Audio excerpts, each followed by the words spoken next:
ولقد أرسلنا موسى بآياتنا وسلطان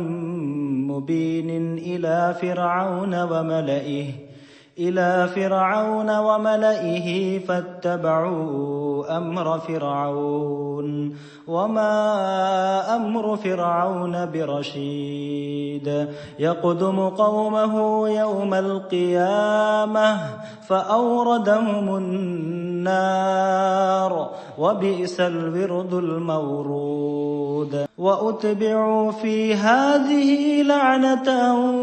ويوم القيامة بئس الرفد المرفود ذلك من أنباء القرى نقصه عليك منها قائم وحصيد وما ظلمناهم ولكن ظلموا أنفسهم فما أغنت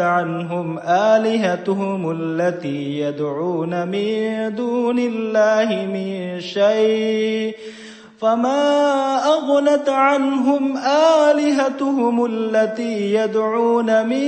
دون الله من شيء لما جاء أمر ربك وما زادوهم غير تتبيب وكذلك أخذ ربك إذا أخذ القرى وهي ظالمة إن أخذه أليم شديد إن في ذلك لآية لمن خاف عذاب الآخرة ذلك يوم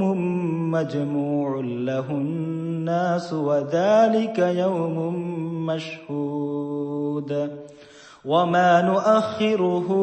إلا لأجل معدود يوم يأتي لا تكلم نفس إلا بإذنه فمنهم شقي وسعيد فأما الذين شقوا ففي النار لهم فيها زفير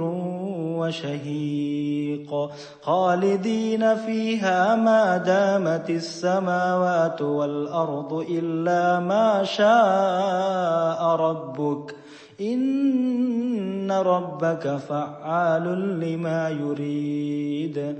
وأما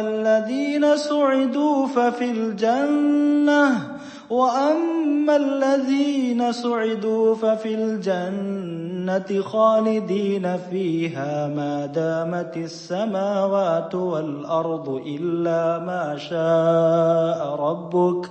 عطاء غير مجزور